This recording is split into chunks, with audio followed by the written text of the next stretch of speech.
ప్రపంచంలోని అత్యంత ఇంజనీరింగ్ అద్భుతాల్లో ఒకటైన హోవర్ డ్యామ్ అమెరికాలోని నెవడా, అరిజోనా రాష్ట్రాల సరిహద్దులో లాస్ వేగాస్కు సమీపంలో ఉంది. ఈ భారీ డ్యామ్ మానవ ప్రతిభా పట్టుదలకు నిలువుటద్దం. ఇది కేవలం కాంక్రీట్, ఉక్కు నిర్మాణం మాత్రమే కాదు, ఇది ఒక జాతి చరిత్రనే మార్చిన అద్భుతమైన కట్టడం.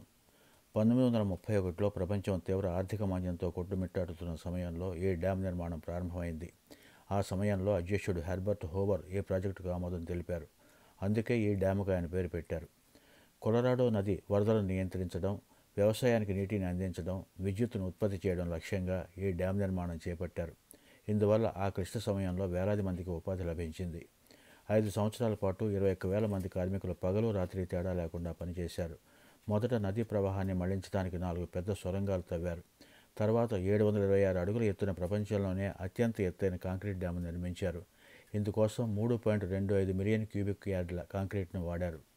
డ్యామ్ వెనుక భాగంలో ఏర్పడిన జలాశయాన్ని లేక్ మీడ్ అని పిలుస్తారు. ఇది అమెరికాలోనే అతిపెద్ద మానవ నిర్మిత జలాశయం. 1936లో నిర్మాణం పూర్తయినప్పటి నుంచి హోవర్ డ్యామ్ లక్షలాది ప్రజలకు విద్యుత్తును అందిస్తోంది. ఇది కాలిఫోర్నియా, నెవడా, అరిజోనా రాష్ట్రాలకు ప్రధాన విద్యుత్ వనరుగా ఉంది.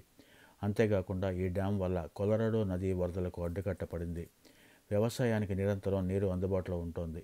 ప్రతి సంవత్సరం లక్షలాది మంది పర్యాటకులు ఈ అద్భుతమైన కట్టడాన్ని చూడడానికి వస్తుంటారు. హూవర్ డ్యామ్ కేవలం ఒక డ్యామ్ మాత్రమే కాదు, అది అమెరికా ధైర్యం, సృజనాత్మకత, ఇంజనీరింగ్ ప్రతిభ, పట్టుదలకు ప్రతీక.